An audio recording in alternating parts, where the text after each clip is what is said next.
Praise the Lord. നല്ലൊരു നാളെ ആണ്ടവർ കൊടുത്തക്കായി നാം സ്തോത്രം செய்வோம். இந்த கால நேரத்தில் ஆவியானவர் நம்மோடு பேசுகிற வேத பகுதி 40ஆம் சங்கீதம் 1ஆம் வசனம். Psalms 40 verse 1. கர்த்தருக்காய் பொறுமையுடன் காத்திருந்தேன், அவர் என்னிடமாய் சாய்ந்து என் கூப்பிடுதலை கேட்டார். ஆமென். இந்த கால நேரத்தில் என்ன கேட்கிற தேவனுடைய பிள்ளையே, நம்முடைய கூப்பிடுதலின் சத்தத்தை கேட்கிற ஒரு கர்த்தர் இருக்கிறார், ஒரு இரட்சகர் இருக்கிறார், நமக்காகவே ஒருவர் இருக்கிறார்.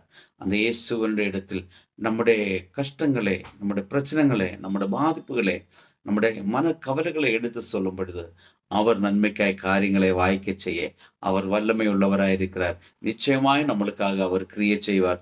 அவர் நம்மளை கைவிட மாட்டார், கைவிடவே மாட்டார். ஆமேன். ஆனபடினாலே இந்த கால நேரத்தில் என்ன கேட்கிற தேவனுடைய பிள்ளையே, இந்த வசனம் சொல்றது போல கர்த்தருக்காக பொறுமையுடன் காத்திருக்கிறேன், அவர் என்னிடமாய் சாய்ந்து என் கூப்பிடுதலை கேட்டார் என்று சொல்லும்படிக்க கர்த்தர் உங்களுக்காக பெரிய காரியங்களை செய்வார். அந்த இயேசுவின் கருத்தில் நம்மளை நம்ம ஒப்பு கொடுப்போம். நல்ல ஆண்டவரை நன்றி செலுத்துகிறோம். இந்த கால நேரத்தில் என்ன கேட்கிற ஒரு பிள்ளைகளையும் இந்த வேதத்தின் படி பிதா குமார பரிசுத்தாவியின் நாமத்தில் ஆசீர்வதிச்சு ஜெபிக்கிறோம். இயேசுவின் நாமத்தில் பிதாவே, ஆமென்.